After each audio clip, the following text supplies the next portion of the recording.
मेरे लिए लोकतंत्र क्या है, पहले मैं उसका जवाब देता हूँ। मेरे लिए लोकतंत्र ये है कि मैं खुली हवा में जो अपनी धारणा है, अपना मंतव्य है, अपनी बात है वो रख सकूँ, मैं सवाल उठा सकूँ अपनी सरकार से, अपने सांसद से, अपने विधायक से, और उस पर कोई रोक टोक ना हो, मुझे कोई धमकी न दे सके, कोई डराए नहीं, मेरी आवाज़ बंद न करे, मेरा गला न घोंटे। मेरे लिए लोकतंत्र ये है। आप देख लीजिए, राहुल गांधी आवाज़ उठाते हैं संसद में, उन्हें बोलने नहीं दिया जाता। जो वो कह रहे हैं उनके शब्द एक्सपंज कर दिए जाते हैं, संसदीय कार्रवाई से निकाल दिए जाते हैं। उसके बाद संसद से ही उनको निकाल दिया जाता है। राहुल गांधी को संसद से निकाल दिया जाता है। संसद में आने के लिए उन पर शर्तें रखी जाती हैं कि पहले माफी मांगे। ऐसा इस देश में पहले कभी नहीं हुआ। इसलिए हम बार बार कहते हैं कि लोकतंत्र वाकई खतरे में है। मैं तो यह भी कहूंगा कि लोकतंत्र आखिरी सांसें गिन रहा है। एक डरा हुआ प्रधानमंत्री, एक घबराई हुई सरकार है। कोई भी व्यक्ति अगर उसमें डर नहीं होता या घबराहट नहीं होती, वो सवाल लेने में नहीं चूकता और उनका जवाब देने में भी नहीं चूकता। न ये सवाल सुनना चाहते हैं, न इन आरोपों का ये जवाब देना चाहते हैं। कार्रवाई किस पर होनी चाहिए थी? कार्रवाई अदानी जी पर होनी चाहिए थी। कार्रवाई किस पर होनी चाहिए थी? कार्रवाई विजय माल्या, मेहुल भाई जो हैं इनके, उन पर होनी चाहिए थी। नीरव मोदी पर होनी चाहिए थी। कहां है वो लोग तीनों? कहां है ललित मोदी?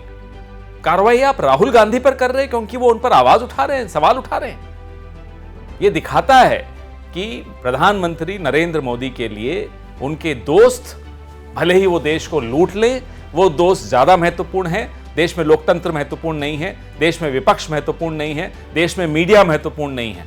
कोई सवाल नहीं उठाएगा, कोई आवाज नहीं उठाएगा। अगर सवाल उठाओगे, आवाज उठाओगे तो संसद से बाहर कर दिए जाओगे। सवाल पूरा विश्व कर रहा है, सिर्फ कांग्रेस नहीं कर रही। कांग्रेस तो उन सवालों को आवाज दे रही है। आखिर यह रिश्ता क्या है जिसके चलते आप संसद नहीं चलने देंगे? सुबह से शाम आप खुद और आपका पूरा कैबिनेट और आपके तमाम नेता सिर्फ और सिर्फ गौतम अदानी की रक्षा में उतरे हुए। हम सवाल गौतम अदानी पर उठाते हैं, जवाब देने भारतीय जनता पार्टी के कैबिनेट के लोग आ जाते हैं। ये क्या रिश्ता है? आप उनको हवाई जहाज में साथ बैठाकर ले जाओ, ऑस्ट्रेलिया ले जाओ, वहां डील्स करो, साथ में एसबीआई की चेयरपर्सन को ले जाओ, वहीं लोन सैंक्शन कर दो। ये कभी सुना है आपने पहले? श्रीलंका की सरकार पे दबाव डालो, गौतम अदानी को आप वहां भी ठेके दिलवाओ। ये क्या रिश्ता है? पूरी सरकार क्या गौतम अदानी के लिए बनी है? प्रधानमंत्री क्या गौतम अदानी के लिए आए हैं? देखिए, मंशा भारतीय जनता पार्टी की बड़ी स्पष्ट है। किसी भी तरीके से जो भारतीय जनता पार्टी के करीबी हैं या प्रधानमंत्री के दोस्त हैं, वो मेहुल भाई हों, वो नीरव मोदी हों, वो ललित मोदी हों या वो गौतम अदानी हों, इन सबको बचाना है। अब उसके लिए कोई भी तरीका निकले, कोई भी बहस हो, कोई बहाना निकले, वो बहाना ये बनाएंगे ताकि अपने दोस्तों को बचा सकें, सवालों से भी, आरोपों से भी, जांच से भी। भारत जोड़ो यात्रा से पहले तो हमको लगता था कि प्रधानमंत्री घबराते हैं राहुल गांधी के आरोपों से, सवालों से।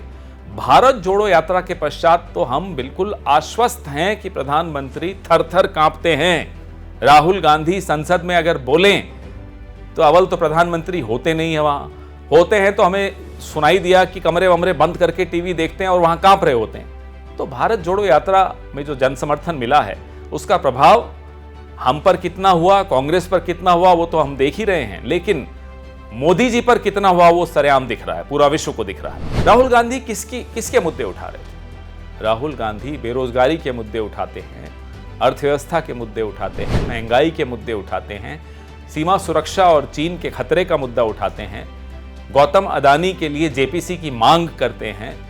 तो जाहिर सी बात है, ये एक भी मुद्दा ऐसा नहीं जिसमें राहुल गांधी को या कांग्रेस पार्टी को कोई निजी लाभ हो रहा हो। ये तो देश के ही मुद्दे हैं, देश के ही सवाल हैं। आखिर कारण क्या है कि 45 साल का रिकॉर्ड टूटा है बेरोजगारी का? कारण क्या है कि 400 रुपए का सिलेंडर 1100 रुपए में बिक रहा है? कारण क्या है कि चीन के आगे आप नतमस्तक हो जाते हैं? लाल आंख तो बहुत दूर की बात है, चीन को आप क्लीन चिट दे रहे होते हैं। ये सब कारण तो हम जानना चाहते हैं। कारण क्या है कि आप जेपीसी की मांग पर भाग जाते हैं, संसद नहीं चलने देते? आप देख रही हैं, एक वो व्यक्ति 4 टर्म का एमपी, सदस्यता गई, सदस्यता जाने के कुछ घंटों में चिट्ठी आ गई कि घर भी खाली कर दो। कोई शिकन नहीं है, माथे पर कोई शिकन नहीं है। वो आज भी उसी ढंग से दहाड़ रहा है जैसे वो 10 दिन पहले दहाड़ रहा था। इनके कई नेता हैं, मैं नाम नहीं लूंगा, लेकिन आज भी सरकारी बंगलों पे वो बैठे हैं। न वो सांसद हैं, न वो चेयरमैन हैं, न वो कुछ हैं।